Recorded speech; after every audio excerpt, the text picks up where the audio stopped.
In today's video, we're going to be talking about critique partners and why you need them. Writing can be a lonely process. I mean, we're sitting at our desks behind our computers, we're just typing away, we're trying to get our imagination onto the page. And while we can take classes and courses that will help us tremendously, hearing from our fellow writers is going to be a massive boon as well. I've been working as a critique partner for nearly 3 years now, and I wish I started much sooner. And let me know in the comments below if you've actually already started the critiquing process or not. The writing process is all about getting better and better over time. One of the largest leaps for me in my writing skill came from when I started putting my work out there and asking for critical feedback. Having other writers point out my mistakes and where I just had some weak writing took my writing to another level. But that didn't happen right away. The first thing to know and accept is that not everyone is going to be good at critiquing. I mentioned in another video that critiquing is another skill set and that it is a developed skill. So when you get a critique from another writer, one of the many reasons to take it with a grain of salt is that they might be new to critiquing. However, this is not a reason to completely drop those critique partners, and I'm going to come back around to that in a little bit. You do want a few different partners, and you want them to be relatively in your writing level. It's also best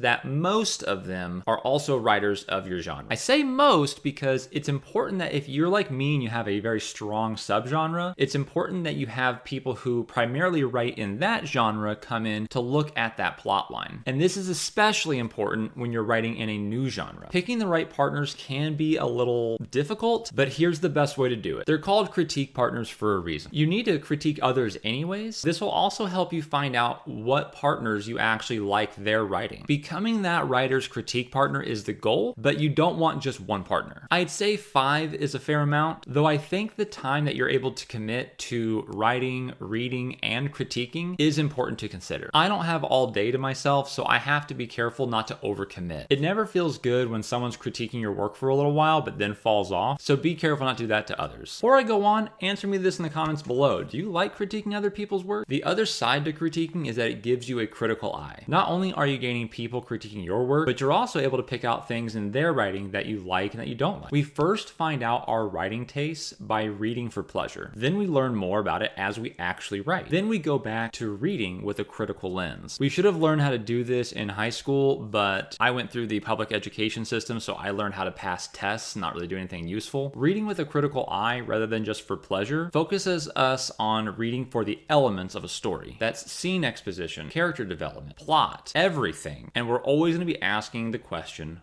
why? Why is this in here? Why is this scene going on for so long? Why use this verb rather than a different one? And while we gently give that feedback to our critique partners, we can take all that we've learned and then just weaponize those skills against ourselves. When we're looking for partners, we're typically going to be looking for someone who is better than us. And that's just natural. We want to learn and get better. I mentioned earlier that we're going to be wanting to get authors who are in our general skill range, but we are going to gravitate towards writers who we still feel are kind of close, but on the better side. That is normal. However, we don't want to exclusively do just that. It's important that while more experienced writers are helping us, we are in turn helping newer authors. Being the inexperienced author in a pair is, that just means that you're going to learn a lot of stuff, and that's great. But being the experienced author means that you're going to have to slow down and actually explain your writing process. I've learned that there are some things that I didn't really know how I was doing them in my story. It just felt like that's how writing is done. But when I had to stop and actually explain it, it helped it become clearer to me, and I was able to then replicate it in my writing on purpose. Being a teacher can be just as much of a learning experience as being a student can. It's important to go through the critiquing process, but it's also important to be mindful when going through the process. We're not just looking for anyone to critique our work, we're looking for a partnership, something that will benefit both parties. Let me know in the comments below what you've learned in your critiquing process, and until next time,